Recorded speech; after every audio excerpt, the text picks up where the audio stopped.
I was his man Friday. I wrote letters, I wrote speeches, I initiated, I was the broker in a lot of contexts. I was just the young man at his side, really. I didn't have a serious, substantive role. My job was to help him get done what he wanted to get done. I was sort of the liaison between him and the rest of his staff and the political campaign. I was there to make life move for him. I don't think he thought he could defeat Kennedy, but I think he thought somebody else might defeat Kennedy and that he would be the compromise candidate. That he was so well respected in the Senate that he had no sworn known enemies except on the Republican side, and that if Kennedy stalled, if Kennedy and Humphrey or Kennedy and Symington or Kennedy and Stevenson checkmated each other, the convention would turn to the man who had become the most prominent Democrat in the Eisenhower years.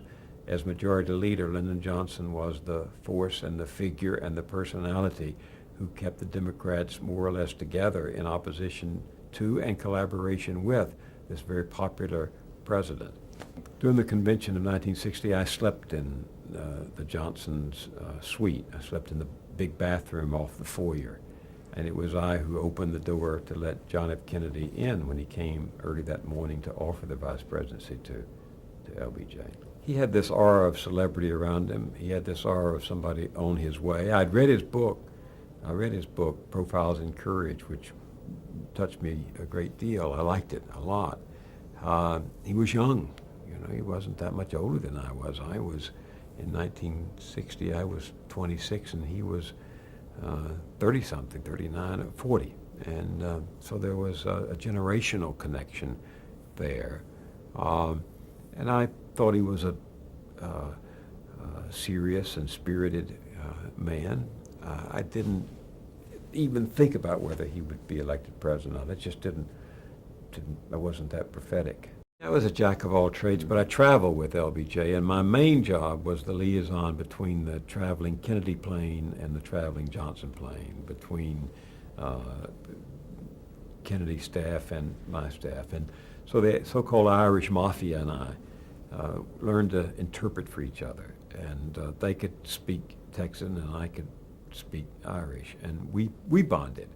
And I drafted speeches for LBJ, edited speeches for LBJ, ran the mimeograph machine to produce the speeches for LBJ, talked back and forth about problems and issues with the Kennedy staff, and became deeply embedded in that invisible infrastructure that exists between any candidates if they're going to be successable.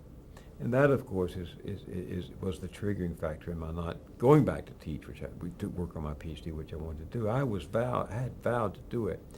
And after the election, John Kennedy came to the ranch and visited LBJ, and they had these talks. And as Kennedy was leaving, I was leaning in the corner of the living room of the Johnson's house, the ranch house there on the Pedernales.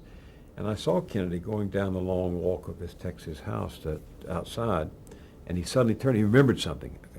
It turned out that Kenny O'Donnell had planted the seed for him to come in lobbying me to come back to Washington. And Kennedy turned around, looked at me, saw me in the corner of the room, came back, said, "Now we need you in Washington." I said, "Well, I'm going to go teach at a Baptist school." He said, "Well, the first president of Harvard was a Baptist." He said, "I know something about Baptists. Let me tell you, we need you in Washington. The Baptists can take care of themselves."